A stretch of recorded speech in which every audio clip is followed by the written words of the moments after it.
몸을 떨며 굶주린 한 가난한 소녀가 도움을 구걸하며 고급 병원에 도착합니다. 눈물을 흘리며 소녀는 로비에 울려 퍼지는 잔인한 한마디를 듣습니다. 여긴 거지 받는 곳 아니야. 모욕감과 실신 직전의 상태에서 소녀는 아무 가치 없는 존재처럼 밖으로 끌려나갑니다. 하지만 모든 것이 끝났다고 생각했을 때 한 의문의 남자가 일어서고 그의 진짜 정체가 모두의 운명을 바꿉니다. 고통은 마치 칼로 속을 베는 것 같았다. 서유는 더러운 두 작은 손으로 배를 꽉 쥐고 결코 사라지지 않는 끔찍한 감각을 억누르려 애썼다. 제대로 먹지 못한 지 사흘째였고 무언가를 먹으려고 하면 곧바로 토해냈다. 서울의 거리는 서두르는 사람들로 가득했고 아무도 아래를 내려다보지 않았고 강남대로 보도에서 비틀거리는 8살 소녀를 아무도 보지 못했다. 6주. 모든 것이 변한 후 서윤이 보내줬던 그 차가운 보호소에서 도망친 지 그만큼의 시간이 흘렀다. 아빠와 엄마를 앗아간 사고가 있은 지 석 달이 지났고 하루하루가 전날보다 더 무겁게 느껴졌다. 그녀는 아직도 살던 집의 냄새, 잠들기 전 엄마의 포옹, 함께 만화를 볼 때 아빠의 웃음소리를 기억했다. 이제 그녀에게 남은 것은 이미 찢어지고 더러워진 몸에 걸친 옷과 시간이 갈수록 심해지는 고통뿐이었다. 서윤의 맨발이 입구홀의 차가운 대리석에 닿았다. 그녀는 이렇게 아름답고 동시에 무서운 곳을 본 적이 없었다. 청담서울병원은 거대했고 강한 조명 아래 빛나는 하얀 벽과 비싼 화병에 담긴 향기로운 꽃들, 그리고 마치 고급 호텔에 있는 것처럼 드나드는 잘 차려입은 사람들로 가득했다. 소녀는 접수 데스크의 높은 카운터를 향해 발을 질질 끌며 흠잡을 데 없이 깨끗한 바닥에 더러운 자국을 남겼다. 카운터 뒤에서 최민아는 정확하고 짜증 섞인 동작으로 서류를 정리하고 있었다. 그녀는 고용된 지 겨우 2주밖에 되지 않았고 이 자리에 오를 자격이 있다는 것을 보여주기로 결심했다. 청담서울병원은 서울에서 가장 고급스러운 곳이었고 그녀는 그곳의 명성을 더럽힐 어떤 것도 용납하지 않을 생각이었다. 이상한 소리, 낮고 절박한 울음소리를 들었을 때 그녀는 고개를 들었고 혐오감에 속이 뒤틀리는 것을 느꼈다. 더럽고 냄새나며 찢어진 옷을 입은 아이가 대리석 카운터에 기대어 사방에 더러운 자국을 남기고 있었다. 최민아는 목구멍으로 분노의 물결이 치솟는 것을 느꼈다. 저 거지가 어떻게 들어올 수 있었지? 경비원들은 어디에 있는 거야? 아주머니 제발요. 서윤의 목소리는 약하고 울먹이며 나왔다. 도와주세요. 배가 너무 아파요. 정말 너무 아파요. 눈물이 소녀의 더러운 얼굴을 타고 흘러내리며 먼지 덮인 뺨에 깨끗한 길을 만들었다. 그녀는 다시 배를 쥐어짜며 카운터 위로 몸을 숙이고 고통에 신음했다. 최민아는 마치 아이의 근접이 자신의 물건을 오염시킬 수 있다는 듯이 역겨워하며 컴퓨터 키보드를 밀어냈다. 넌 여기 있으면 안 돼. 최민아는 날카로운 목소리로 말했다. 여긴 너 같은 애들이 올 곳이 아니야. 서유는 심호흡을 하려 했지만 고통이 너무 심해서 거의 서 있을 수 없었다. 갈 곳이 없어요, 아주머니. 제발 제 배 좀 봐주세요. 너무 아파요. 뭔가 잘못된 것 같아요. 관심 없어. 최민아는 내부 전화를 들며 대답했다. 그녀는 번호를 누르고 초조하게 기다렸다. 보안팀, 중앙 접수처로 와주세요. 지금 당장. 기다리는 동안 그녀는 순수한 경멸의 표정으로 서윤을 쳐다보았다. 저 아이가 어떻게 감히 여기에 들어와 모든 것을 더럽히고 진짜 고객들을 방해할 수 있단 말인가. 최민아는 잘 차려입은 사람들이 소녀를 지나치며 시선을 피하는 것을 보았고 그것이 바로 문제였다. 병원의 이미지가 손상되고 있었다. 여긴 상류층을 위한 병원이야. 최민아는 로비에 다른 사람들이 들을 수 있을 만큼 목소리를 높여 말했다. 우린 여기서 거지 안 받아요. 경찰 부르기 전에 당장 나가. 그 말은 거대한 홀의 천둥처럼 울려 퍼졌다. 서유는 마치 뺨을 맞은 것 같은 기분이었다. 그녀는 말을 하기 위해 입을 열었다. 자기는 거지가 아니라고, 예전에는 집과 가족이 있었다고, 다른 아이들과 똑같은 소녀라고 설명하고 싶었지만 복통이 너무 심해져서 날카로운 비명만 내지를 수 있었다. 흠잡을 데 없는 제복을 입은 건장한 경비원 2명이 재빨리 도착했다. 그들은 서윤을 보고 나서 최민아를 보며 지시를 기다렸다. 접수원은 마치 쓰레기를 치워달라고 요청하는 것처럼 손으로 참을성 없는 제스처를 취했다. 철이 필요합니다. 그녀는 차갑게 말했다. 즉시 밖으로 데리고 나가세요. 경비원들은 서윤의 팔을 잡았다. 소녀는 저항하려 했지만 너무 약했다. 놓지 마세요. 제발. 아파요. 너무 아파요. 그녀는 유리문을 향해 끌려가면서 헛되이 발버둥치며 소리쳤다. 로비의 사람들은 시선을 돌렸고 일부는 불편한 표정을, 다른 이들은 완전히 무관심했다. 아무도 움직이지 않았다. 아무도 한마디도 하지 않았다. 하얀 벽과 소독약 냄새가 나는 그곳의 평온함은 가난하고 아픈 아이 때문에 방해받을 수 없었다. 서윤은 몸에서 힘이 빠져나가는 것을 느꼈다. 고통은 너무나 견딜 수 없어서 거의 생각할 수 없었다. 주위의 모든 것이 빙빙 돌기 시작했고 불빛은 희미해지고 소리는 멀어졌다. 그녀는 다시 소리치려 했지만 목소리가 나오지 않았다. 그리고 마치 누군가 스위치를 끈 것처럼 그녀의 다리에 힘이 완전히 풀렸다. 서윤의 작고 연약한 몸이 경비원들의 팔에서 축 늘어졌다. 그녀의 눈은 흰자위만 보이며 뒤집혔고 그녀를 구해야 할 병원의 차가운 바닥에서 그대로 실신했다. 경비원 중 한 명이 다른 한 명을 걱정스럽게 쳐다보았다. 팀장님, 애가 기절했습니다. 정말 상태가 안 좋은 것 같습니다. 카운터 뒤에서 모든 것을 지켜보던 최민아는 짜증만 느꼈다. 지금 당장 여기서 치워요. 다른 고객들이 이 불쾌한 장면을 보기 전에 밖으로 데리고 나가요. 병원 이미지에 해가 된단 말이에요.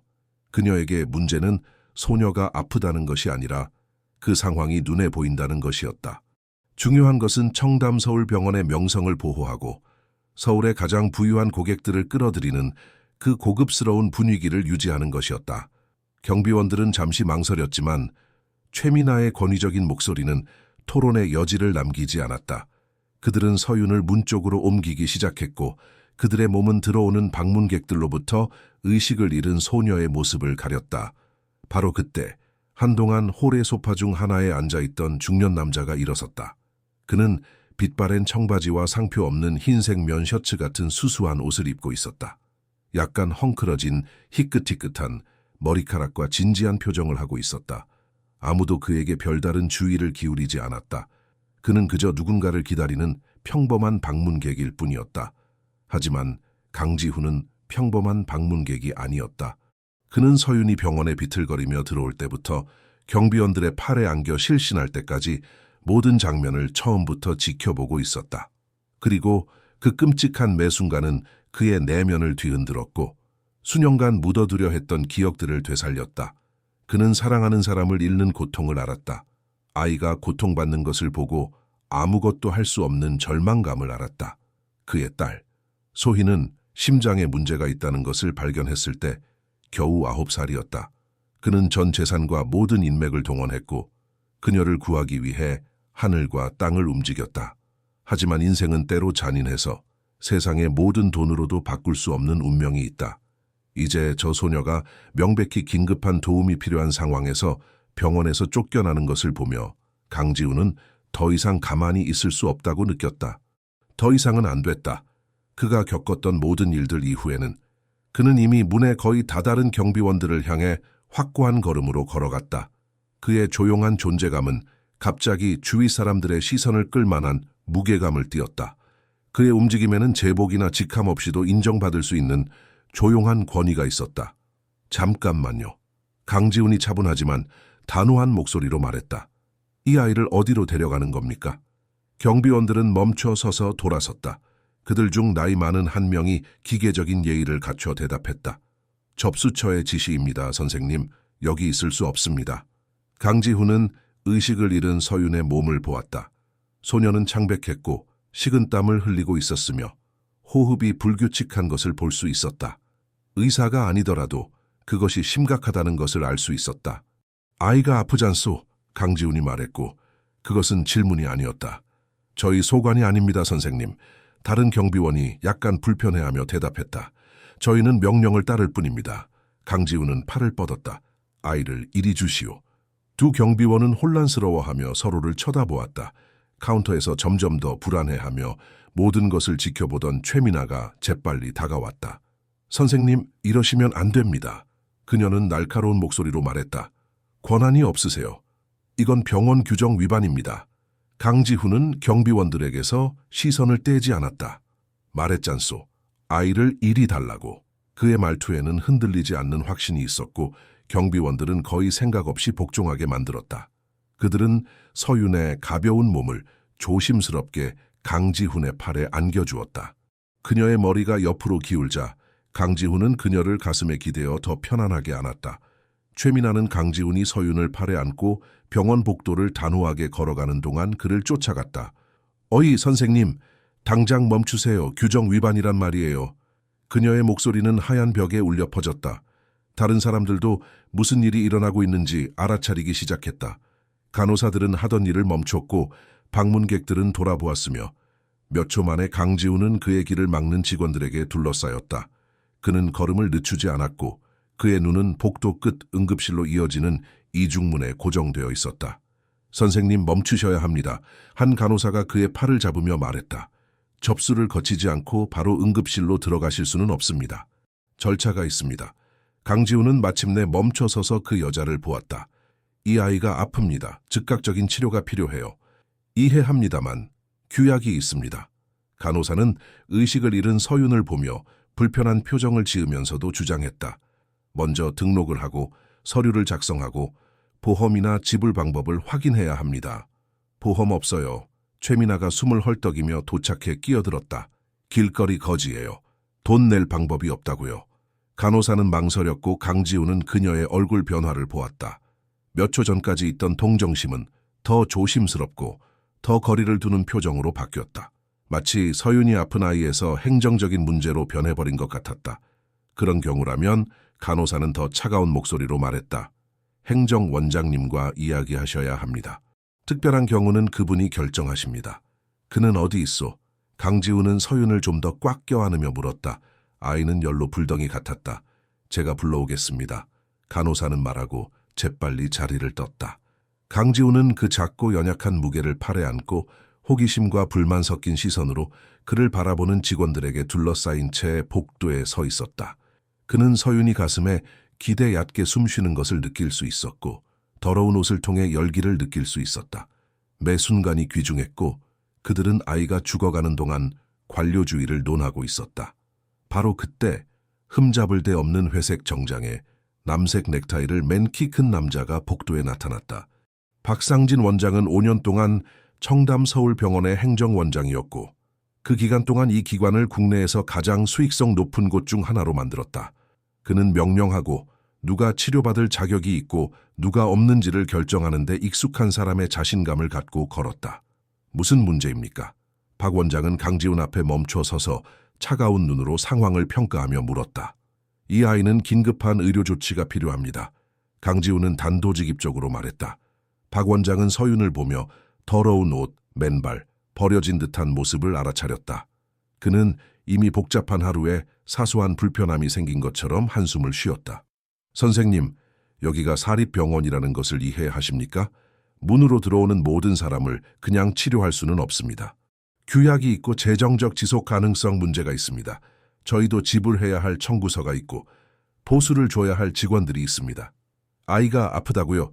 강지훈은 이전에는 없던 거친 목소리로 반복했다. 이해합니다만 이런 경우를 위한 공립병원이 있습니다. 박 원장은 마치 어린아이에게 당연한 것을 설명하는 듯한 어조로 말했다. 서울시립병원은 여기서 불과 3km 거리에 있습니다. 경비원들이 그곳까지 데려다 주는 것을 도와드릴 수 있습니다. 그들은 법적으로 진료할 의무가 있지만 우리는 없습니다. 강지훈은 혈관 속에서 뜨거운 용암처럼 분노가 치솟는 것을 느꼈다.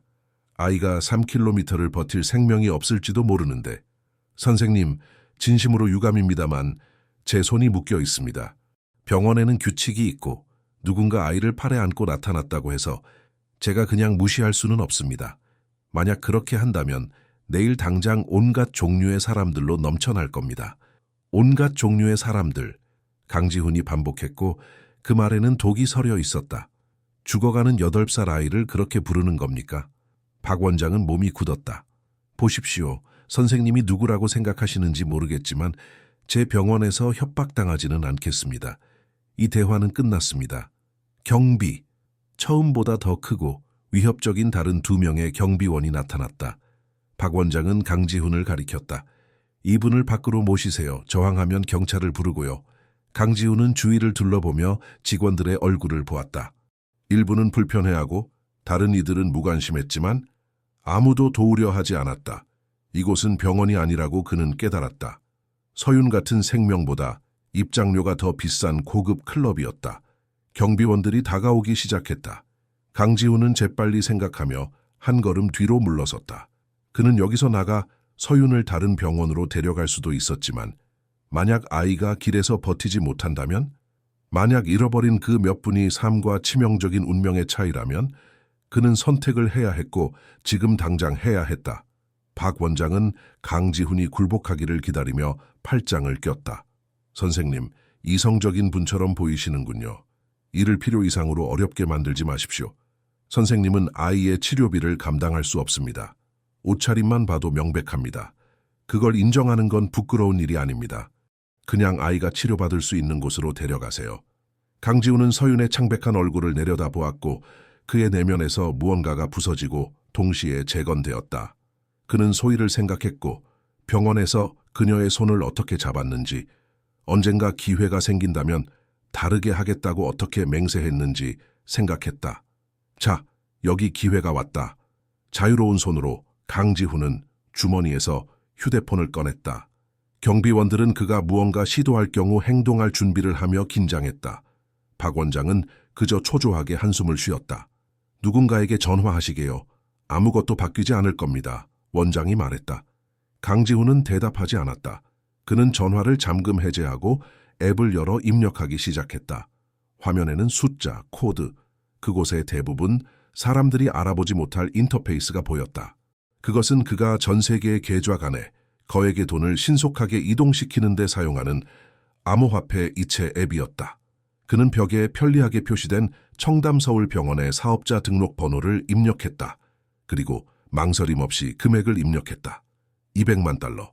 그는 그날의 환율로 원화로 변환하고 이체를 확인했다. 됐소. 강지훈은 휴대폰을 넣으며 말했다. 지불했소. 박 원장은 웃었다. 짧고 불쾌한 웃음이었다. 지불했다고요? 뭘로요? 휴대폰에 있는 가짜 이체로? 우리가 바보인 줄 아십니까? 시스템을 확인해 보시오. 강지훈은 차분하게 말했다. 그런 걸로 시간 낭비 안 합니다. 박 원장이 대답했지만 대화를 듣고 호기심이 생긴 행정직원 중 한 명이 이미 접수처에 자기 컴퓨터로 달려가 있었다. 몇 초 후 그들은 억눌린 비명 소리를 들었다. 박 원장님 이리 와서 이것 좀 보세요. 원장은 눈을 굴렸지만 접수처로 걸어갔고 강지훈, 경비원들, 그리고 여러 구경꾼들이 그 뒤를 따랐다. 컴퓨터 화면에는 병원의 재무 시스템에 최근 입금 내역이 표시되어 있었다. 그 금액은 거기에 밝은 녹색으로 무시할 수 없이 선명하게 찍혀 있었다. 10억 6,540만 원. 뒤따른 침묵은 절대적이었다. 무리에 합류한 최민아는 눈을 동그랗게 떴다.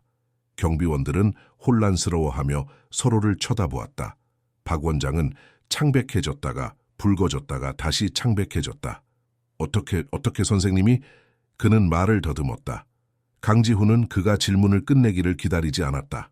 하제, 그는 그곳의 모든 사람들이 자동적으로 자세를 바로잡게 만드는 권위로 말했다. 당신들은 저 아이를 살려낼 거요.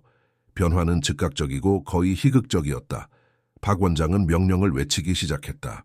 의료팀 응급실로, 지금 당장 수술실 준비해. 가능한 최고의 소아과 의사를 부르고 종합검사를 하고 모든 걸 다 해. 간호사들이 이동 침대를 가지고 나타났다.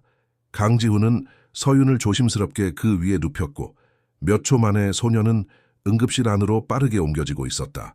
의사 한 명이 이동 침대 옆에서 달리며 생체 신호를 확인하고 강지훈에게 빠른 질문을 던졌다. 의식을 잃은 지 얼마나 됐습니까? 약 10분 정도요. 강지훈은 무리를 따라가며 대답했다. 증상에 대해 뭐라고 말했습니까? 극심한 복통. 며칠 동안 먹지 못했다고 했습니다. 의사는 걱정스럽게 미간을 찌푸렸다. 맹장염 가능성이 있습니다. 즉시 검사를 시작하겠습니다. 선생님, 아이의 보호자이십니까? 강지훈은 잠시 망설였다. 네, 그렇습니다. 그들은 응급실 문에 도착했다. 한 간호사가 강지훈을 멈춰 세웠다. 선생님, 여기서 기다리셔야 합니다. 저희가 할 수 있는 모든 것을 하겠습니다. 강지훈은 고개를 끄덕였고 서윤이 반대편으로 사라지는 이중문이 닫히는 것을 보며 텅 빈 복도에 서 있었다. 응급실에 불이 켜지고 의사와 간호사들이 유리 너머에서 조화롭게 움직였고 강지훈이 할 수 있는 것은 기다리는 것뿐이었다. 박 원장이 그의 옆에 나타났고 친근해 보이려 했지만 비굴하게만 보이는 표정을 짓고 있었다. 박 원장은 헛기침을 하며 적절한 말을 찾으려 했었다. 선생님, 저는 사과드려야겠습니다. 저희가 선생님이 누구신지 알았다면 당연히 절대로 내가 누구요. 강지훈은 응급실 문에서 눈을 떼지 않고 말을 끊었다. 내가 누구인지가 뭘 바꾸는 거요? 만약 내가 정말 수수한 옷을 입은 가난한 남자였다면 저 아이는 길바닥에서 죽도록 내버려 둬야 했소? 박 원장은 무슨 대답을 해야 할지 몰라 입을 열었다 닫았다. 정확히 그런 것은 아닙니다.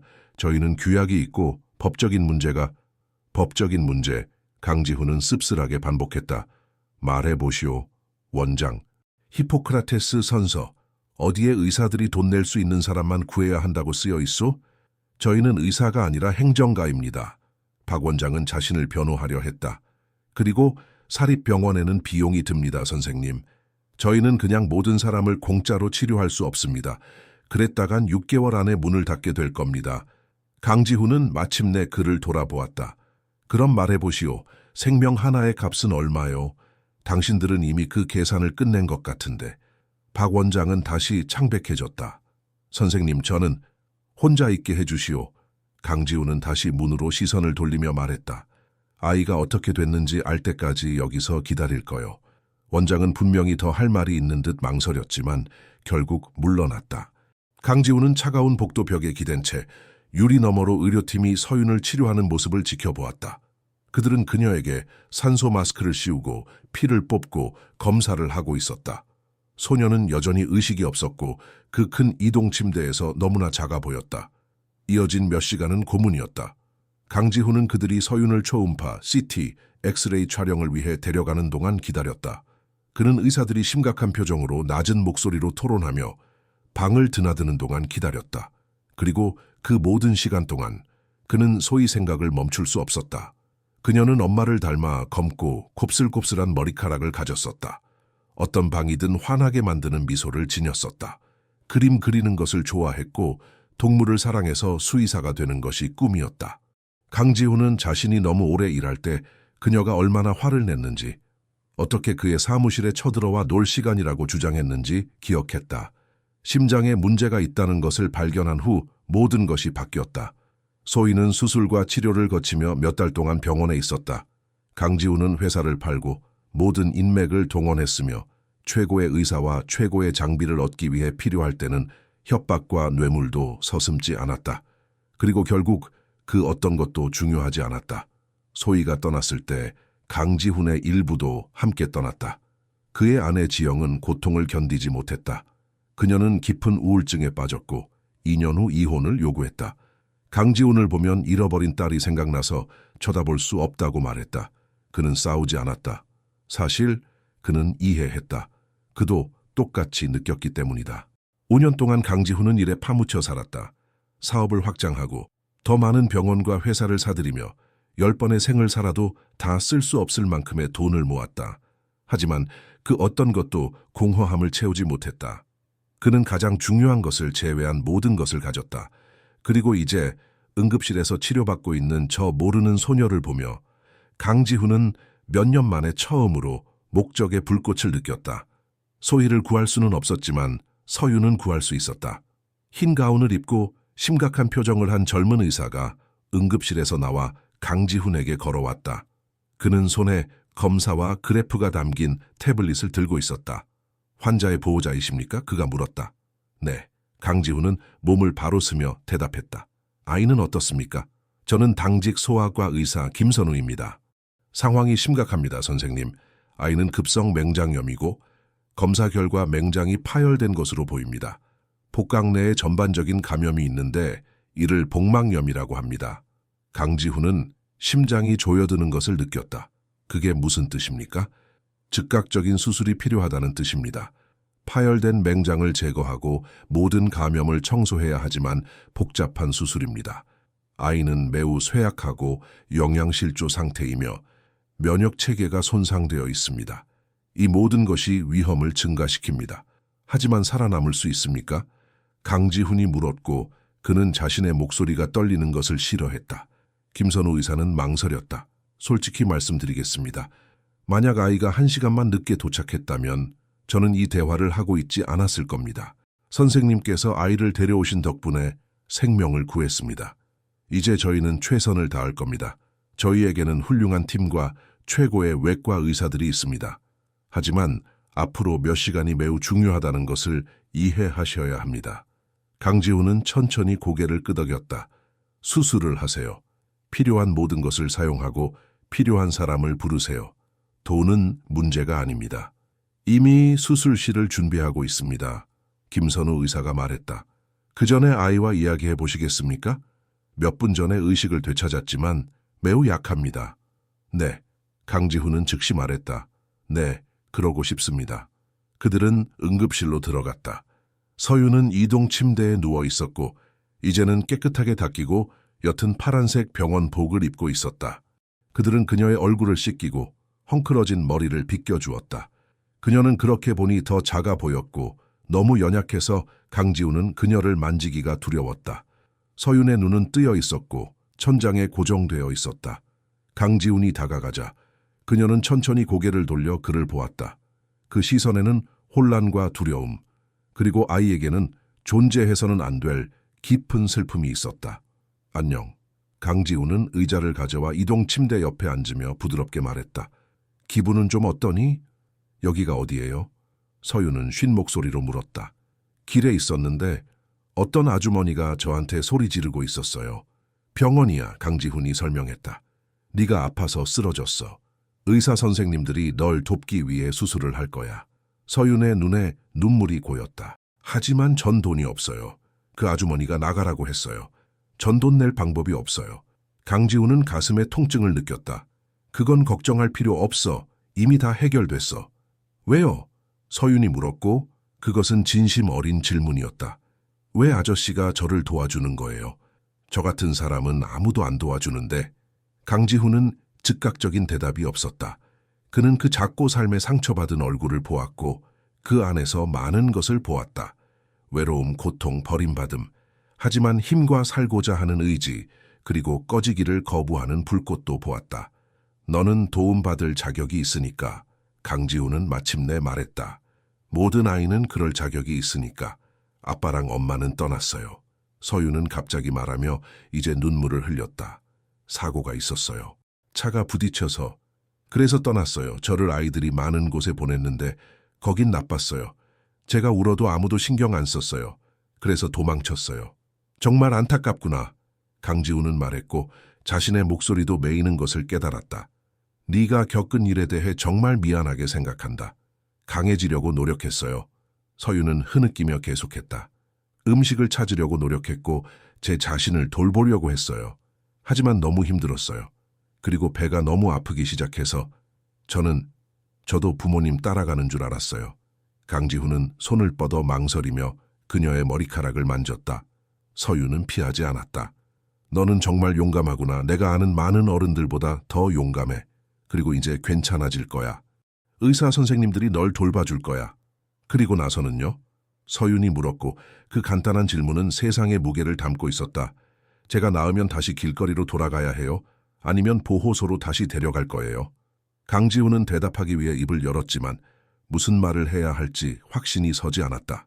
그는 그녀의 생명을 구하는 것 이상은 생각하지 않았다. 그 후에는 무엇이 올까? 그녀는 정말 아무도, 친척도, 갈 곳도 없는 걸까? 한 간호사가 방으로 들어왔다. 김선우 선생님 수술실 준비됐습니다. 의사는 고개를 끄덕였다. 서윤아, 이제 수술할 거야. 넌 잠들 거고 깨어나면 모든 게 괜찮아질 거야. 우리를 믿어도 돼. 서윤은 공포에 질린 눈으로 강지훈을 보았다. 아저씨, 여기 있을 거예요. 제가 돌아올 때까지 기다려줄 거예요. 강지훈은 그녀의 작은 손을 꼭 잡았다. 그럴게. 네가 깨어날 때 내가 여기 있을 거라고 약속할게. 정말 약속하는 거죠? 그녀는 재차 물었다. 약속할게. 그들은 서윤을 이동 침대에 태워 수술센터를 향해 이중문을 통과했다. 강지훈은 그녀가 복도 저편으로 사라지는 것을 보며 서 있었고 그녀의 손길이 닿았던 손은 여전히 따뜻했다. 이어진 3시간은 강지훈의 인생에서 가장 긴 시간이었다. 그는 수술 중인 환자 가족을 위한 대기실에 앉아 안에서 생사를 걸고 싸우고 있는 서윤 외에는 아무것도 생각할 수 없었다. 잡지를 읽으려 하고 휴대폰을 만지작거려 봤지만 몇 초 이상 그의 주의를 끄는 것은 없었다. 대기실은 그를 제외하고는 텅 비어 있었다. 때때로 간호사가 지나가며 커피, 물 혹은 공허한 위로의 말을 건넸다. 강지훈은 고개를 저어 모든 것을 사양했고 눈은 벽시계에 고정되어 있었다. 그 고통스러운 기다림 동안 서윤을 쫓아내려 했던 경비원 중 한 명이 문에 나타났다. 그는 나이가 많았고 흰 머리카락과 깊은 주름이 새겨진 얼굴을 한 남자였다. 그는 불편함과 죄책감 어린 표정으로 강지훈을 보았다. 선생님, 그는 망설이며 말했다. 잠시 말씀 좀 드려도 되겠습니까? 강지훈은 그에게 들어오라는 손짓을 했다. 경비원은 옆 의자에 앉아 손에 든 모자를 만지작거렸다. 제 이름은 이철수입니다. 여기서 15년 동안 일했습니다. 그는 강지훈을 똑바로 쳐다보지 않으며 시작했다. 오늘 있었던 일에 대해 정말 죄송하다고 말씀드리고 싶었습니다. 저희는 명령을 받습니다. 아시죠? 저희는 의문을 제기할 수 없습니다. 하지만 당신들은 복종했지. 강지훈은 감정 없이 말했다. 이철수는 고개를 숙였다. 네, 복종합니다. 복종하지 않으면 일자리를 잃으니까요. 그리고 저도 갚아야 할 빚이 있고 부양할 가족이 있습니다. 하지만 그게 우리가 하는 일을 옳게 만들지는 않죠. 강지훈은 마침내 그를 보았다. 왜 나에게 이 말을 하는 거요? 경비원은 마른 침을 삼켰다. 오늘 그 아이가 처음이 아니기 때문입니다. 그리고 그게 몇 주 동안 제 속을 갉아먹고 있었습니다. 강지훈은 등골이 오싹해지는 것을 느꼈다. 무슨 말이요? 한 4주 전쯤 노인 한 분이 오셨습니다. 숨이 차고 식은땀을 흘리며 명백히 몸이 안 좋으셨죠. 혼자 오셔서 벽에 기대고 계셨습니다. 같은 접수원 최민아 씨가 그분에게 공립병원으로 가야 한다고 했습니다. 그 노인분은 근처에 산다고 거기까지 갈 수 없을 거라고 설명하려 하셨죠. 그녀는 들으려고도 하지 않았습니다. 저희를 불러서 그분을 내보내라고 했습니다. 그리고 당신들은 내보냈고 강지훈이 말을 이었다. 내보냈습니다. 이철수는 부끄러움이 가득한 목소리로 확인했다. 2시간 후 그분이 여기서 3블록 떨어진 거리에서 심장마비로 쓰러졌다는 소식을 들었습니다. 이웃들이 발견하고 구급차를 불렀지만 이미 너무 늦었더군요. 돌아가셨습니다. 강지훈은 메스꺼움을 느끼며 눈을 감았다. 그리고 병원은 아무것도 안 했소? 했습니다. 보도까지 그분을 너무 친절하게 모셨다고 저희를 꾸짖었습니다. 다음번에는 더 빠르고 단호하게 해서 그 사람이 변명할 시간도 주지 말라고 했습니다. 그리고 다음번이 있었소? 강지훈은 이미 답을 알고 있었지만 물었다. 이철수는 비참하게 고개를 끄덕였다. 네, 선생님. 매주는 아니지만 일어납니다. 아픈 가난한 사람들이 여기에 오고 저희는 그들을 돌려보내야 합니다. 대부분은 부끄러워하며 소란 없이 갑니다. 일부는 변명하려 하지만 결국에는 항상 갑니다. 그리고 저희는 그 후에 그들에게 무슨 일이 일어나는지 절대 모릅니다. 그리고 아무도 아무 말도 안 하오? 의사나 간호사도? 일부는 불편해합니다. 얼굴을 보면 알 수 있죠. 하지만 아무도 문제를 일으키고 싶어 하지 않습니다. 박 원장님이 분명히 하셨습니다. 그의 정책에 의문을 제기하는 사람은 다른 곳에서 일자리를 찾으라고요. 그리고 좋은 의사들은 여기서 돈을 잘 법니다. 아주 잘요. 그래서 그들은 보지 않고 알지 않으려 합니다. 강지훈은 눈을 뜨고 이철수를 뚫어지게 쳐다보았다. 그럼 당신은 왜 지금 나에게 이 이야기를 하는 거요? 경비원은 마른 침을 삼켰다. 선생님께서 그 아이를 팔에 안으시는 것을 봤을 때 제 안에 무언가가 무너졌습니다. 선생님께서 그 아이를 바라보시는 방식, 진심으로 걱정하시는 모습을 봤습니다. 그리고 제 손자가 생각났습니다. 그 아이와 동갑입니다. 만약 제 손자가 거기 있었다면 누군가 도와주길 바랐을 겁니다. 하지만 저는 돕지 않았습니다. 저는 그 아이를 여기서 내보내고 고통받도록 길바닥에 내버려 둘 뻔했습니다. 어쩌면 그는 문장을 끝내지 않았지만 그럴 필요가 없었다. 강지훈은 완벽하게 이해했다. 말해줘서 고맙소. 강지훈은 마침내 말했다. 용기가 필요했을 텐데. 용기가 아니었습니다, 선생님. 너무 오래 기다린 비겁함이었습니다. 이철수는 일어나 모자를 다시 썼다. 단지 선생님께서 여기 있는 모든 사람이 현재 방식에 동의하는 것은 아니라는 것을 알아주셨으면 했습니다. 단지 우리 대부분은 맞서 싸울 선택권이 없을 뿐입니다. 이철수가 떠난 후 강지훈은 다시 생각에 잠겼다. 하지만 이제 그의 생각은 더 어둡고 무거웠다. 이것은 단발적인 사건이 아니었다. 정책이었고 문화였다. 그리고 그는 자신도 모르게 그곳의 주인이었다. 청담서울병원은 강지훈이 3년 전에 인수한 7개 병원 체인의 일부였다. 그는 재무 성과에 집중하는 유능한 원장들에게 관리를 맡겼다. 그는 이러한 성과가 정확히 어떻게 달성되는지에 대해 한 번도 생각해 본 적이 없었다. 그는 계속 증가하는 수익 수치에 의문을 제기한 적이 없었고 일이 어떻게 돌아가는지 직접 방문해 본 적도 없었다. 그는 점점 커지는 공포와 함께 깨달았다. 그는 부작위에 의한 그 잔인함의 공범이었다. 문이 다시 열렸고 이번에는 김선우 의사였다. 강지훈은 심장이 뛰며 벌떡 일어섰다. 수술은 끝났습니다. 의사가 말했고 강지훈은 그의 표정을 읽을 수 없었다. 예상보다 복잡했습니다. 검사에서 보인 것보다 감염이 더 심했습니다. 복강 전체를 세척해야 했고 한때 아이의 혈압이 위험할 정도로 떨어졌습니다. 하지만 살아있습니까? 강지훈은 거의 숨을 쉴 수 없으며 물었다. 네, 살아있고 안정적입니다. 감염을 통제하고 맹장을 제거하고 모든 것을 깨끗이 했습니다. 하지만 앞으로 48시간이 중요합니다. 아이는 지금 소아 중환자실에 있고 진정제를 맞고 여러 장비에 연결되어 있습니다. 강력한 항생제와 지속적인 모니터링이 필요할 겁니다. 강지훈은 안도감에 다리가 후들거리는 것을 느꼈다. 아이를 볼 수 있습니까? 네. 하지만 몇 분만 가능합니다. 아이는 쉬어야 합니다. 소아 중환자실은 병원의 다른 곳과는 다른 분위기였다. 벽은 다채로운 그림으로 칠해져 있었고 선반에는 봉제 인형이 있었으며 그곳을 아이들에게 덜 무섭게 만들려는 노력이 엿보였다. 하지만 장비들은 같았고 모니터의 끊임없는 경고음, 소독약 냄새, 공기 중의 긴장감은 여전했다. 서유는 구석의 침대에 누워 기계들에 둘러싸여 있었다. 호흡을 돕는 튜브가 있었고 가슴, 팔, 손가락에 전선이 연결되어 있었으며 체액을 모으는 주머니가 있었다. 그녀는 너무 작고 연약해 보여서 강지훈은 그 자리에서 무너지지 않으려고 애써야 했다. 그는 천천히 다가가 침대 옆에 섰다. 모니터는 그녀의 생체 신호를 보여주었고 숫자는 일정한 리듬으로 오르내렸다. 서윤의 얼굴은 평온했고 강지훈이 그녀를 본 이후 처음으로 고통이 없었다. 넌 해냈어. 그는 속삭였다. 내연 강해. 네가 생각하는 것보다 훨씬 더. 이제 쉬면서 나으면 돼. 그는 몇 분 동안 그곳에 서서 그녀가 숨 쉬는 것을 지켜보며 그것이 현실이고 그녀가 정말로 살아남았다는 것을 확인했다. 그리고 마지못해 중환자실을 나왔다. 밖에서 그는 박 원장이 기다리고 있는 것을 발견했다. 원장은 팔 아래에 서류철을 끼고 있었고 얼굴에는 심각한 표정을 짓고 있었다.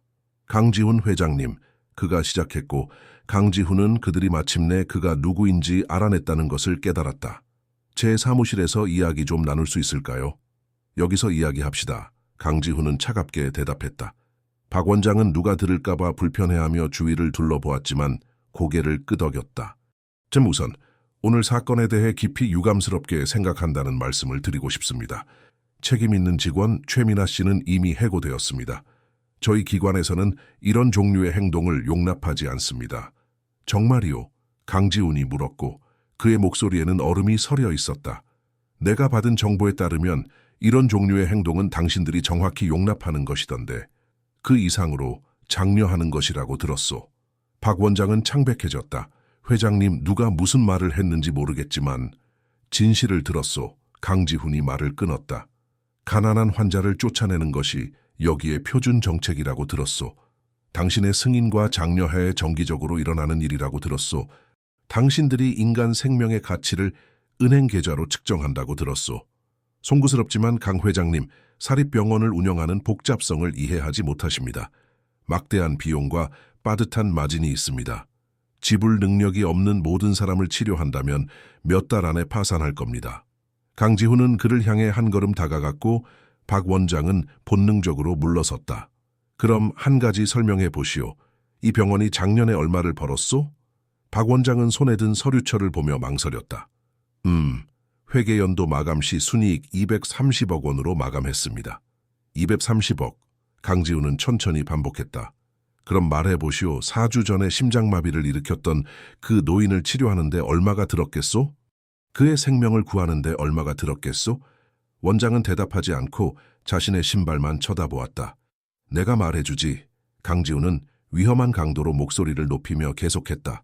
아마 기껏해야 5천만 원 정도였을 거요. 당신들 이익의 아주 작은 일부지. 하지만 당신들은 그걸 쓰지 않기로 선택했소. 늙고 병든 사람을 거리로 내보내기로 선택했고 그는 여기서 3블록 떨어진 곳에서 목숨을 잃었소.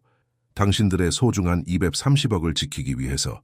강 회장님, 감정적이신 건 이해하지만 감정적이라고? 강지훈은 거의 포효했고 박 원장은 한 걸음 더 뒤로 물러섰다. 나는 분노하고 있소. 당신은 생명을 구해야 할 곳을 부자들만 살 자격이 있는 고급 클럽으로 만들었어. 그리고 내 이름으로 내 돈을 써서 그 짓을 했단 말이오. 회장님께서는 병원 운영 방식에 전혀 관심을 보이지 않으셨습니다. 박 원장은 목소리를 높이며 자신을 변호하려 했다. 회장님은 매 분기 말에 수익 보고서만 보고 싶어 하셨습니다. 저희가 어떻게 그 숫자를 달성했는지 한 번도 묻지 않으셨습니다. 강지훈은 그것이 사실이라는 것을 알았고 예상보다 더 아팠다. 당신 말이 맞소. 나는 묻지 않았지. 그리고 그것이 나의 실패였고 나의 책임이었소. 하지만 이제 나는 묻고 있고 이제 나는 보고 있소. 그리고 내가 보는 것은 나를 역겹게 하오. 박 원장은 어깨를 펴고 약간의 위엄을 되찾으려 했다. 회장님 송구스럽지만 기관의 전체 운영을 이해하지 못하고 갑자기 나타나서 급진적인 변화를 시작하실 수는 없습니다.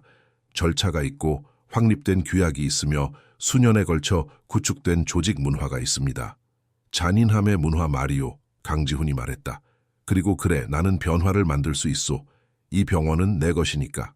그리고 지금부터 상황은 아주 다르게 돌아갈 거요. 회장님께서는 저희가 쌓아온 모든 것을 망치실 겁니다. 박 원장은 항의했다. 체인의 다른 병원들이 여기서 일어나는 일을 보고 의문을 제기하기 시작할 겁니다. 회장님께서는 우리에게 수백억의 손실을 입힐 선례를 만드시는 겁니다. 잘 됐군. 강지훈은 간단히 말했다.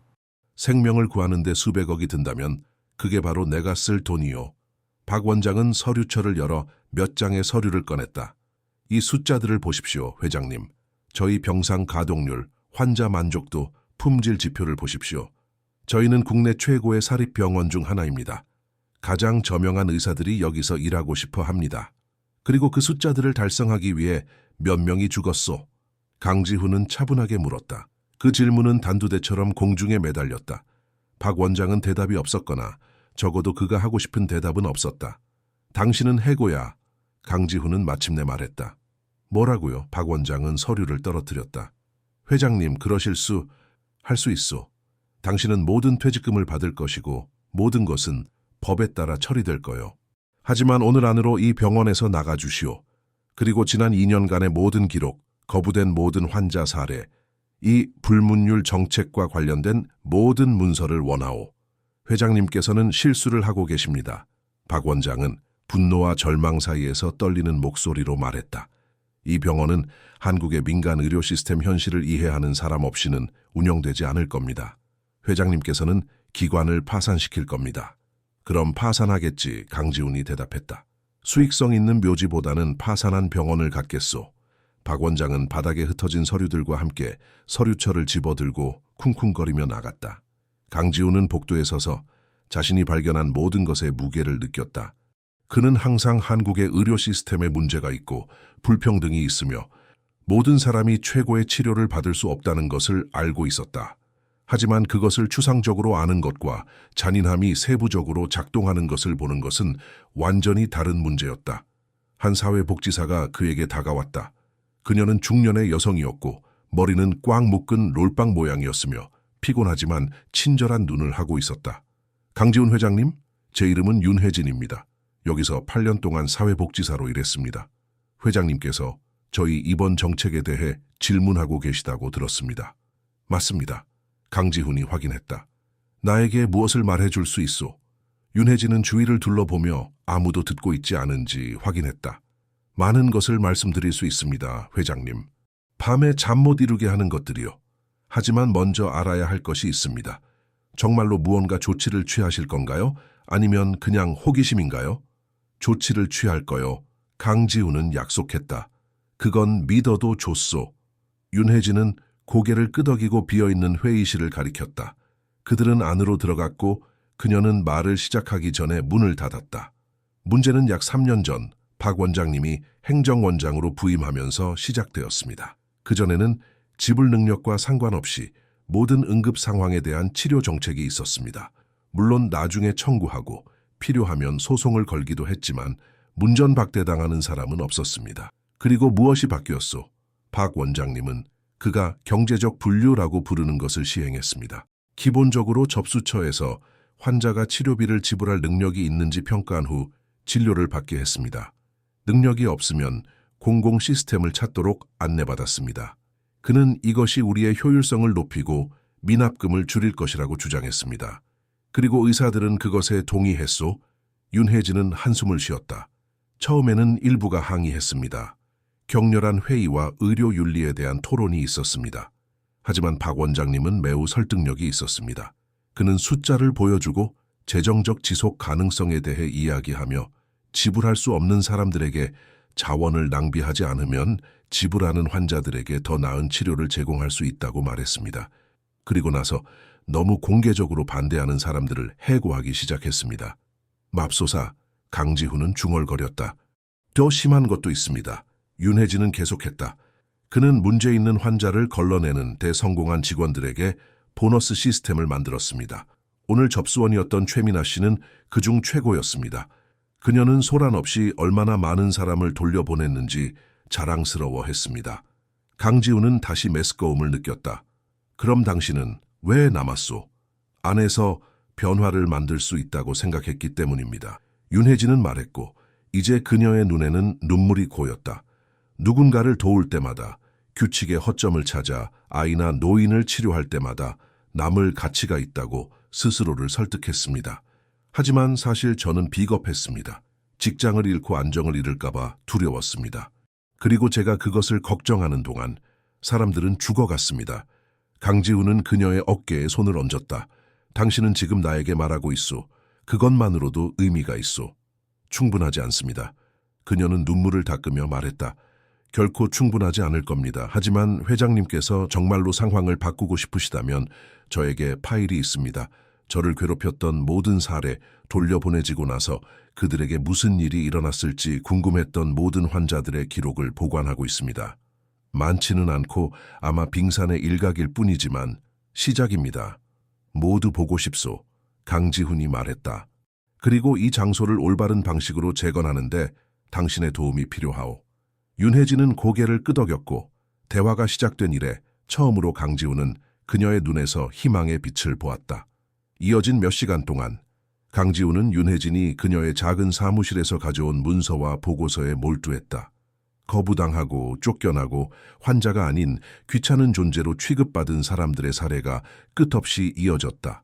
출혈이 있는 젊은 임산부는 공립병원으로 보내졌고 결국 길에서 아기를 잃었다. 심한 천식 발작을 일으킨 10대는 마약 중독자처럼 보인다는 이유로 거부당했다. 뇌졸중 의심 증상이 있던 노부인은 아마 고혈압일 뿐이라며 돌려보내졌다. 각각의 사례는 강지훈의 심장을 찌르는 칼과 같았다. 그리고 최악은 그가 궁극적으로 책임이 있다는 것을 아는 것이었다. 그는 그 병원을 샀고 박 원장을 책임자로 임명했으며 수익이 계속 증가하는 한 일이 어떻게 돌아가는지에 대해 눈을 감았다. 읽는 동안 그는 소희를 생각했다. 그가 그녀를 구하기 위해 얼마나 열심히 싸웠는지, 그녀에게 최고의 기회를 주기 위해 모든 힘과 돈을 어떻게 사용했는지 생각했다. 그리고 이제 그는 그렇게 하는 동안 자신의 돈이 다른 아이들, 다른 가족들에게서 바로 그 기회를 빼앗는데 사용되고 있었다는 것을 깨달았다. 강지훈이 마침내 윤혜진의 사무실을 나왔을 때는 거의 자정이었다. 강지훈은 소아 중환자실로 돌아갔다. 서유는 여전히 잠들어 있었고 모니터는 계속해서 안심시키는 경고음을 내고 있었다. 야간 간호사가 차트에 메모를 하고 약물 수치를 확인하고 있었다. 아이는 어떻습니까? 강지훈은 조용히 물었다. 간호사는 미소를 지었다. 안정적입니다. 생체 신호도 좋고 열도 내렸어요. 이 아이 정말 강한 아이예요. 그렇죠. 강지훈은 동의하며 침대 옆 의자에 앉았다. 아이가 깨어나면 알려주시겠어요? 물론이죠. 하지만 회장님도 집에 가서 좀 쉬셔야 해요. 회복까지 긴 시간이 걸릴 겁니다. 강지훈은 고개를 저었다. 아이가 깨어날 때 여기 있겠다고 약속했소. 그 약속을 깰 수 없소. 간호사는 이해한다는 듯 고개를 끄덕이고 그를 생각에 잠긴 채 홀로 남겨두고 떠났다. 강지훈은 서윤을, 그 작고 평온한 얼굴을 바라보며 결심했다. 아니, 여러 가지 결심을 했다.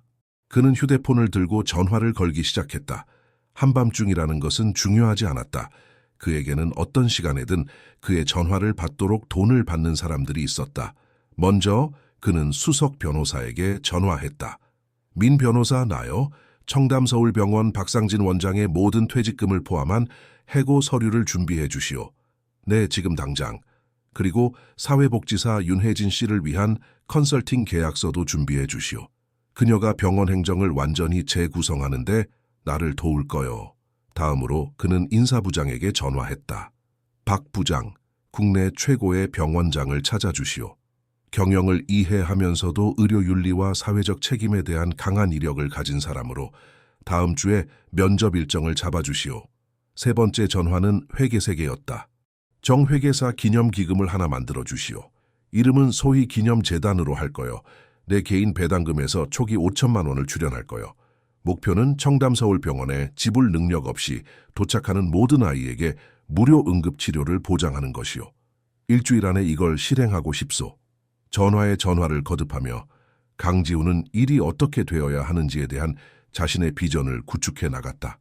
그는 과거를 되돌릴 수 없고 거부당하고 끔찍한 결과를 겪은 사람들을 되살릴 수 없다는 것을 알았다.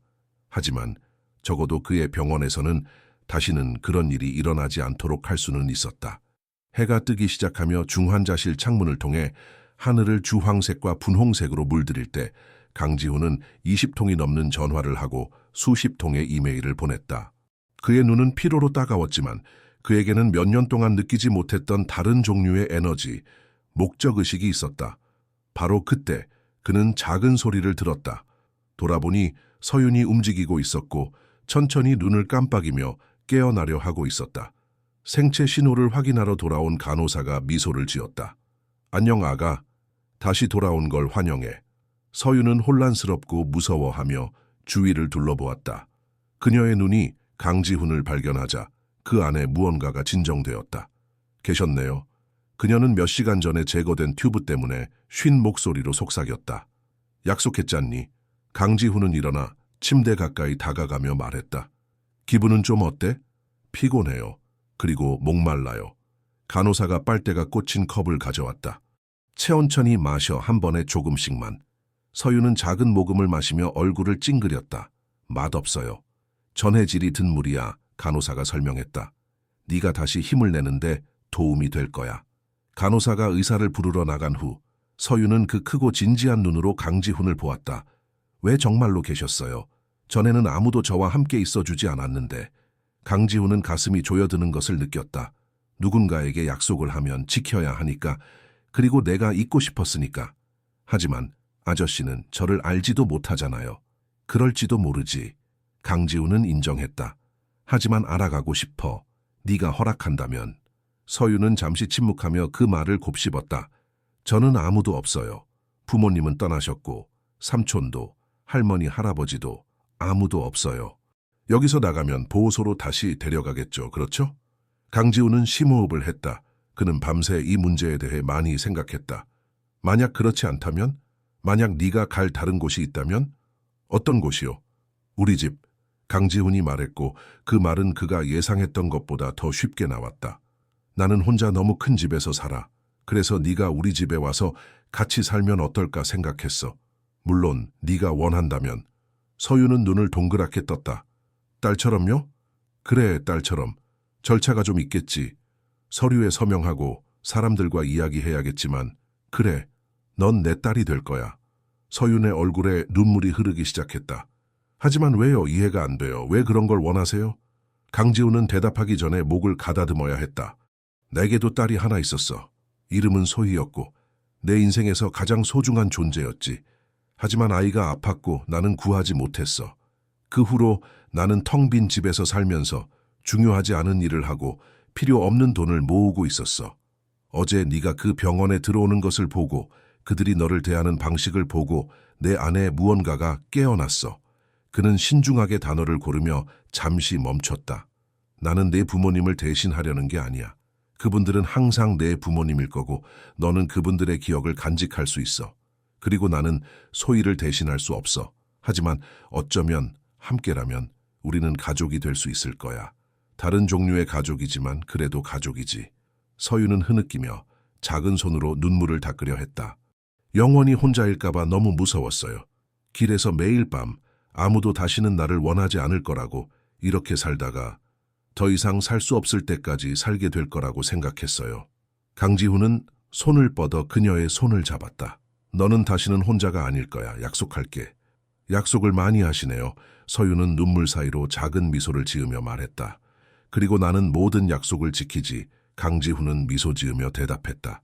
그때 김선우 의사가 중환자실로 들어왔고 서윤이 깨어있는 것을 보고 미소를 지었다. 눈 뜬 모습을 보니 좋구나. 기분은 어때? 서윤을 진찰하고 그녀가 잘 회복되고 있음을 확인한 후 의사는 밖에서 강지훈과 이야기했다.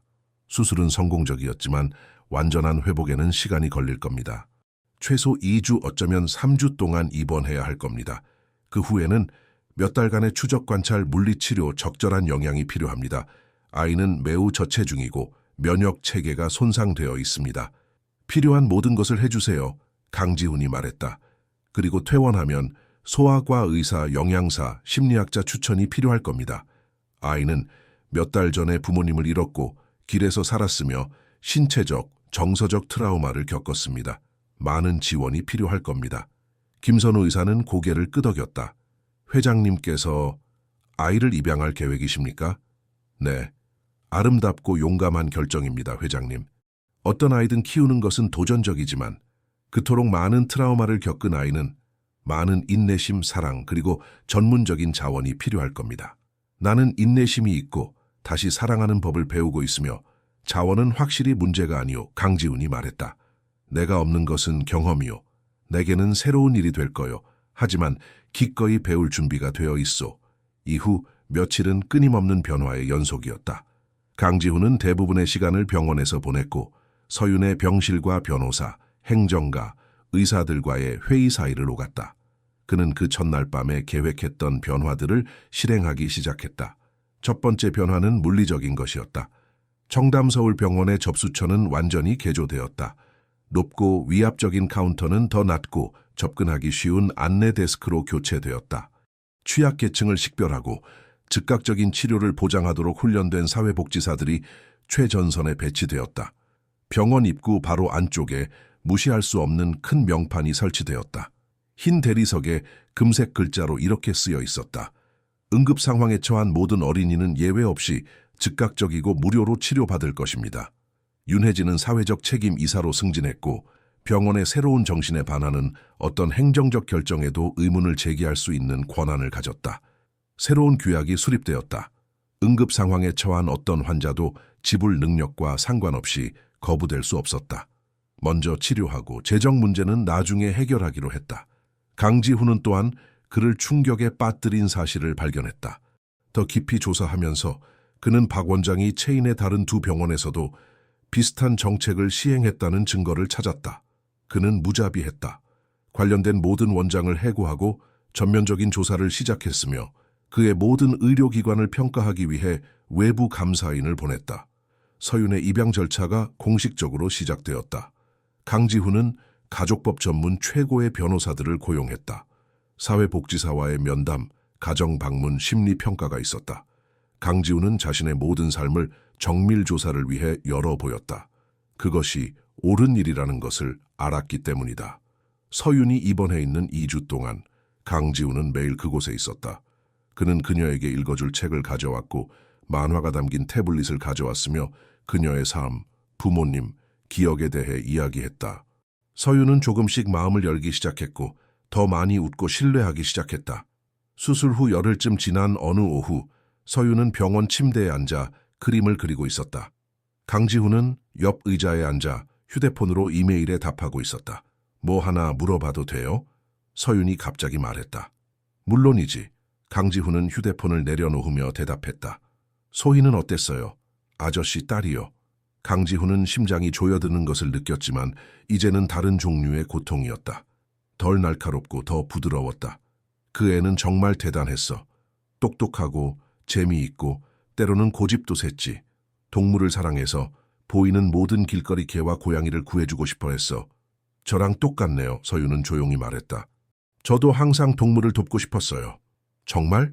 강지훈은 미소 지었다. 그 애도 그림 그리는 걸 좋아했어. 몇 시간이고 개, 고양이, 새 그림을 그리곤 했지. 서유는 자신의 그림을 보았다. 그것은 집 앞에 키 큰 남자와 작은 소녀, 두 사람이 있는 그림이었다. 소희가 저를 좋아했을까요? 강지훈은 눈에 눈물이 핑 도는 것을 느꼈다. 분명히 그랬을 거야. 너희 둘은 아주 좋은 친구가 되었을 거야. 아저씨가 저를 입양하면 소희가 화낼까요? 그러니까 다른 딸이 생기는 거잖아요. 강지훈은 일어나 침대 가장자리에 앉아 서윤을 똑바로 쳐다보았다. 아니, 나는 그 애가 기뻐할 거라고 생각해. 소희는 마음이 아주 넓었고 사람들이 고통받는 것을 싫어했거든. 만약 지금 나와 이야기할 수 있다면 분명히 나에게 너를 돌봐주라고 말했을 거야. 서윤은 강지훈의 목에 팔을 두르고 그를 꽉 껴안았다. 그는 그녀를 다시 안아주었고 그 병실에서 두 개의 부서진 마음이 함께 치유되기 시작했다. 수술 후 3주가 지나 서윤은 퇴원했다. 강지훈은 모든 것을 준비했다. 그는 장식가를 고용하여 자신의 집방 하나를 소녀의 방으로 바꾸었지만 서윤이 선택할 수 있도록 많은 여지를 남겨두었다. 그는 부엌에 영양가 있는 음식과 약간의 간식을 채워두었다. 그는 트라우마와 적응을 다루는 방법에 대해 아동 심리학자들과 상담했다. 집으로 가는 날 강지훈은 집 앞에 차를 세우고 뒷좌석에 서윤을 보았다. 준비됐니? 그녀는 긴장했지만 신이 나서 고개를 끄덕였다. 집은 서울의 조용한 동네에 있었고 앞에는 정원이, 뒤에는 수영장이 있는 큰 집이었다. 서윤은 그것을 보고 눈을 동그랗게 떴다. 여기가 아저씨가 사는 곳이에요. 여기가 이제 우리가 사는 곳이야. 강지훈이 정정했다. 그는 그녀에게 집 전체를 보여주었다. 넓은 거실, 현대적인 부엌, 그가 일하는 서재, 그리고 마침내 그녀의 방. 장식가는 놀라운 일을 해냈다. 벽은 부드러운 파란색이었고 선반에는 어린이 책이 가득했으며 창계에는 책상이, 편안한 침대에는 여러 개의 베개가 있었다. 하지만 서윤의 눈길을 끈 것은 옆에 있는 물감과 종이가 있는 이젤이었다. 네가 그림 그리는 걸 좋아한다고 했지. 강지훈이 설명했다. 그걸 위한 특별한 장소가 있으면 좋겠다고 생각했어. 서윤은 천천히 방을 걸으며 마치 모든 것이 사라질까 두려운 듯 조심스럽게 물건들을 만졌다. 그녀는 침대 옆 탁자에 놓인 액자 사진 앞에서 멈췄다. 그것은 검고 곱슬곱슬한 머리카락을 한 소녀가 카메라를 향해 웃고 있는 사진이었다. 소희예요? 그녀는 조용히 물었다. 맞아. 강지훈은 그녀 옆으로 와서 대답했다. 네가 어떤 식으로든 그 애를 알았으면 좋겠다고 생각했어. 예쁘네요.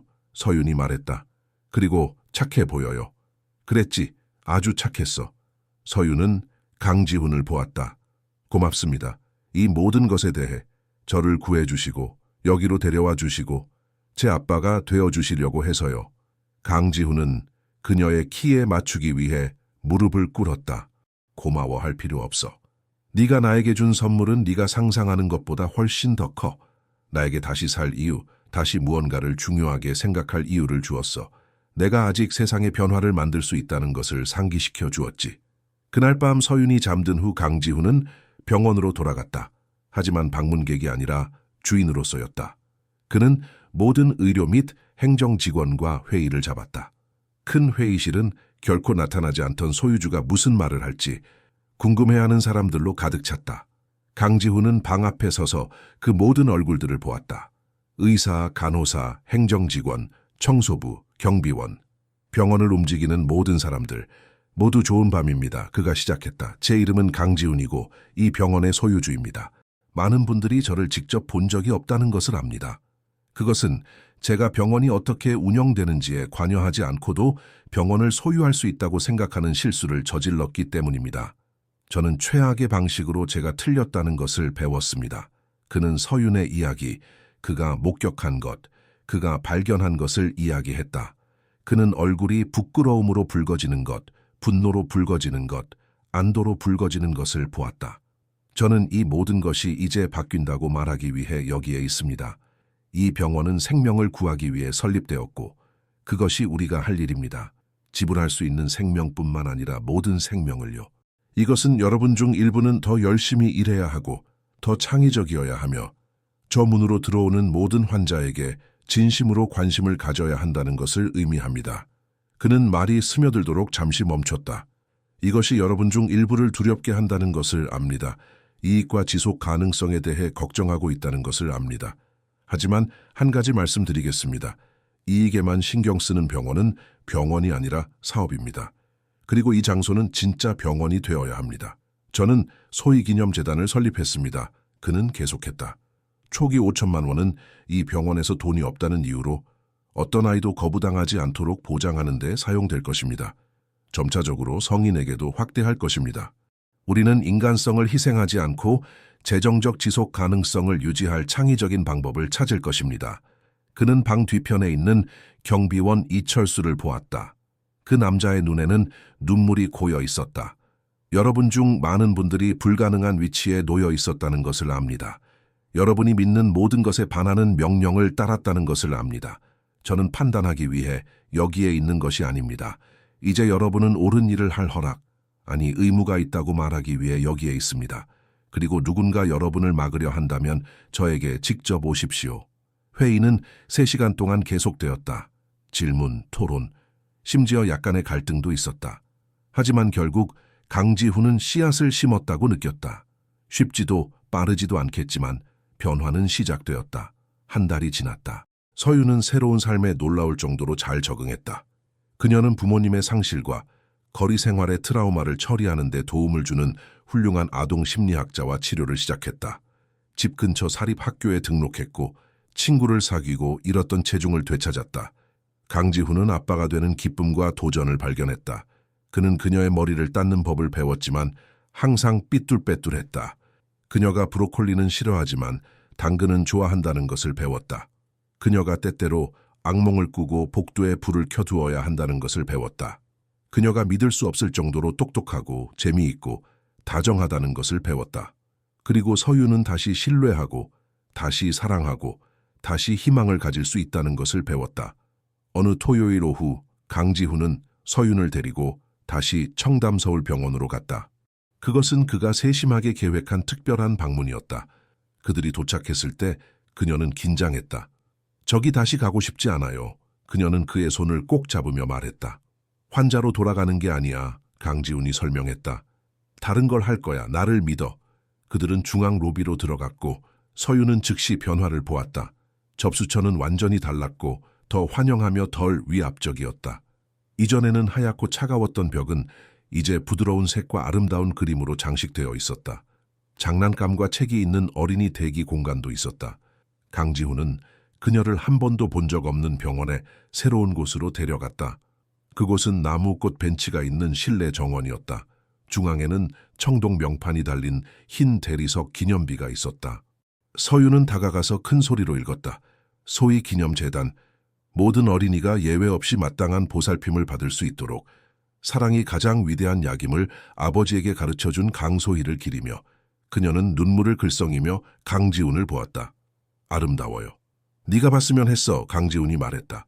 너 때문에 일어났던 일 때문에 여기가 달라질 거라는 걸 네가 알았으면 했어. 다른 아이들은 네가 겪었던 일을 겪지 않을 거야. 다른 가족들은 많은 이들이 갖지 못했던 기회를 갖게 될 거야. 한 여자가 그들에게 다가왔다. 그녀는 젊었고 팔에 아기를 안고 있었다. 그녀는 강지훈을 보고 수줍게 미소 지었다. 강 회장님, 오늘 혹시 여기 계실지도 모른다고 들었어요. 그냥 감사 인사를 드리고 싶어서요. 제 아들이 사흘 동안 고열에 시달렸어요. 3군데 다른 병원에 데려갔는데 돈도 보험도 없다고 다 돌려보냈어요. 절망적인 상태로 여기에 와서 또 쫓겨날 줄 알았는데 접수처 아가씨가 저를 바로 응급실로 데려가 줬어요. 제 아들은 뇌수막염이었어요. 만약 몇 시간만 더 기다렸더라면. 그녀는 감정에 복받쳐 말을 잇지 못했다. 강지훈은 그녀의 어깨에 손을 얹었다. 아들은 이제 괜찮습니까? 네, 하느님과 회장님 덕분에요. 어떻게 감사드려야 할지 모르겠어요. 감사할 필요 없습니다. 그냥 아들 잘 돌보고 행복하세요. 여자가 멀어진 후 서윤은 감탄하며 강지훈을 보았다.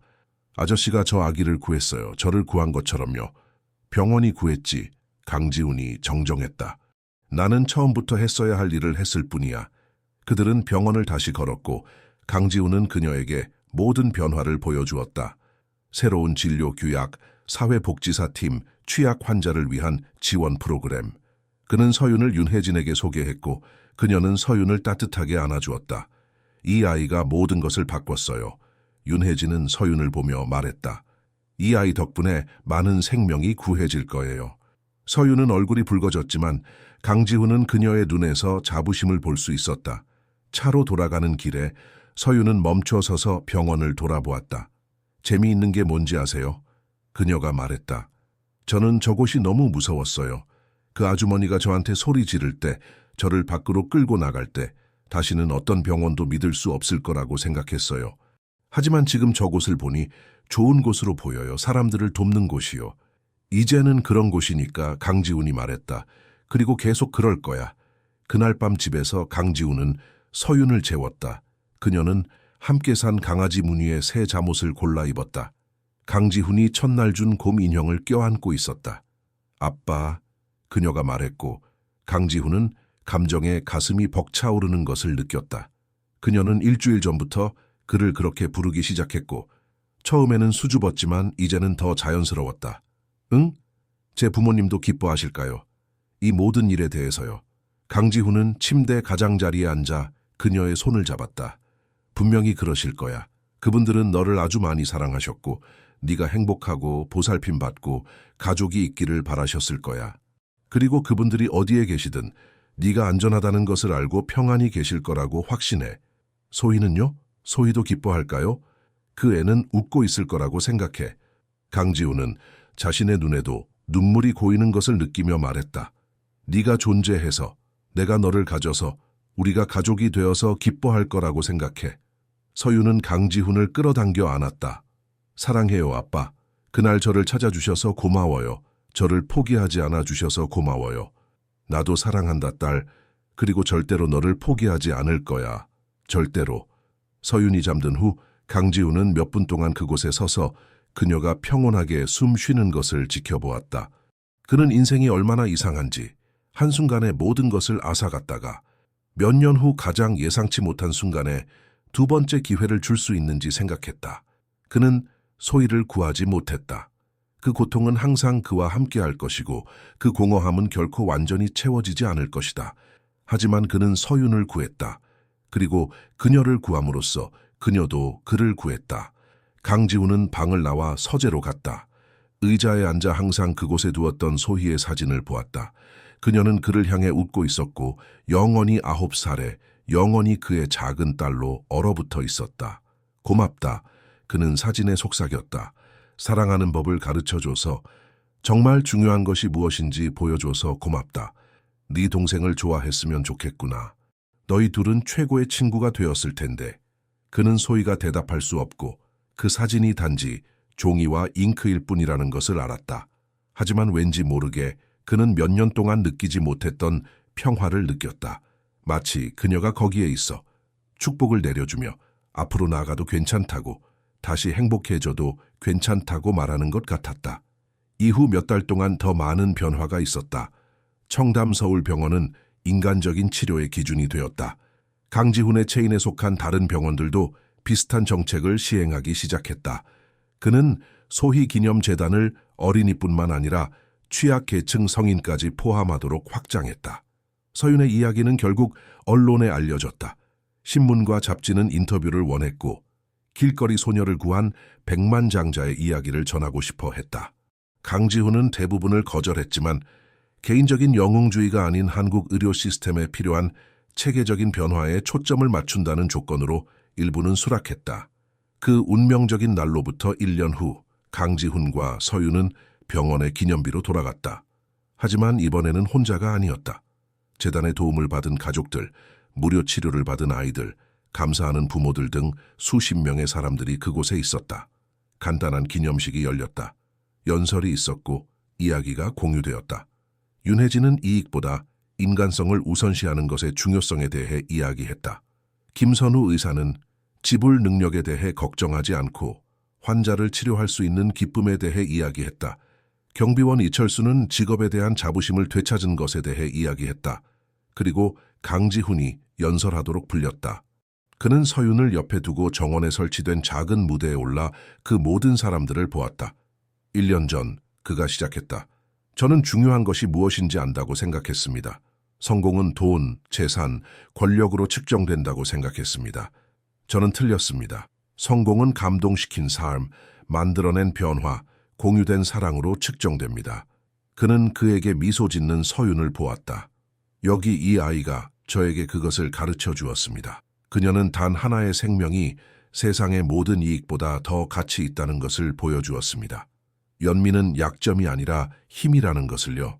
우리가 가장 취약한 사람들을 돕기로 선택할 때 우리는 아무것도 잃는 것이 아니라 우리의 인간성을 되찾는 것입니다. 사람들은 박수를 쳤고 일부는 울었다. 강지훈은 계속했다. 소희 기념재단은 지난 1년 동안 147명의 아이들을 구했습니다. 이전 시스템 해서는 거부당했을, 고통받았을, 어쩌면 목숨을 잃었을 147명의 아이들입니다. 이 아이들 각각에게는 이름, 이야기, 미래가 있습니다. 그리고 그것이 정말로 중요한 것입니다. 기념식이 끝난 후 집으로 돌아가는 길에 서윤은 조용히 생각에 잠겨 있었다. 무슨 생각하니? 강지훈이 물었다. 가끔은 나쁜 일이 이유가 있어서 일어나는 것 같아요.